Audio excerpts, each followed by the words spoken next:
الإيمان. الدعاء يفرح به ربي مات من يكون فيه حسن الظن. قال ابن القيم شاو حسن الظن؟ حسن الظن شاو؟ حسن الظن بالله. هذا الكلام لم أفهمه إلا مؤخرا. حسن الظن يعني طلعت عليه في اجتماع الجيوش الإسلامي. حسن الظن قال لك أن تدعو الله، نقولها بلغتنا ماشي لغة الشيخ، مانيش أحفظها، لا أحفظها. يقول الدعاء ما معنى حسن الظن بالله؟ حسن الظن تعرف داير في ربي النية. الكبار يقولوا داير في ربي النية. شاي هذه زعما أن تدعو الله فيما يبدو لك مستحيلا. تطلب ربي في الحاجة اللي تبان لك محال تسرى. مثلا الطباء قاعد يقولوا لك هذا المريض ما يبراش، وانت ما تنسى الطباء وتدعو الله، تقول له يا من لا يعجزه شيء في الأرض ولا في السماء، يا من يقول للشيء كن فيكون، يا من تحيي العظام وهي رميم، يا من تبدأ الخلق ثم تعيده، يا بديع يا من لا تعد. اللهم رب الناس أذهب البأس واشفي، أنت الشافي لا شفاء إلا شفاؤك. معناه لا إله إلا الله، هذه راهي لابسة لباس الشفاء. لا شفاء إلا شفاؤك، نفي بعده استثناء يفيد الحصر. لا شفاء إلا شفاؤك، شفاء لا يغادر سقما.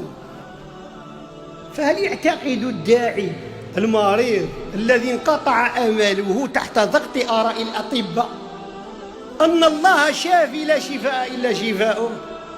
القليل. هذا الطبيب قال لك لي يرى يعني هذيك الأشعة الكاشفة،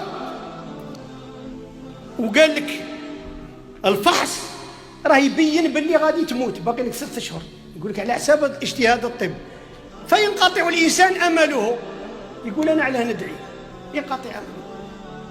تصيب إنسان فقير تقول له ادعي ربي باه تحج، يقول لك هاو باه ما كاش رب، يقول لك كاين رب بصح باه، هاو علاه تزيد بالصح، تقول لي كاين رب وتعاود تقول لي بالصح. معناها ربي اللي راه يرسل الملايين للدعاء ما يعطيكش يرسلك انت. هذا هو إخوة الإيمان. حسن الظن بالله ماشي تدعيه غير في اللي يبان لك ممكن، هذا رب ماشي بشر ولا خلق، هذا رب. كي تقول على كل شيء قدير، إطلاق قدرة غير محدودة، لا يعجزه، كلمة لا يعجزه، لا يعجزه، لا يرد قضاؤه راد. هذا هو العزيز المقتدر القادر القدير. ولكل اسم يعني معنى تختلف، خاطر المبنى اختلفت والمباني تغير المعاني. وقيام الليل هو الأخير. قلت لكم أحد العلماء قال لأحد الإخوة، قال له ما الأخ هذاك أنا مانيش نطيق نداوم على قيام الليل الشيخ، نبداه ونترك نبداه. قال له شوف، اجعل في كل سجدة دعاء خص به أحدا من ذويك،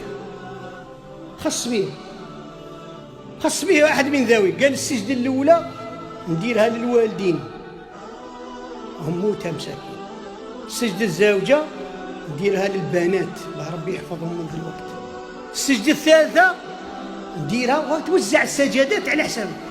قال لها تولي من يفوتك قيام الليل تحس باللي بوك ذيك الليلة ولا أمك استناوك وما رسلت لهم والو، داروا لك سطوب وفت عليهم بالسيارة.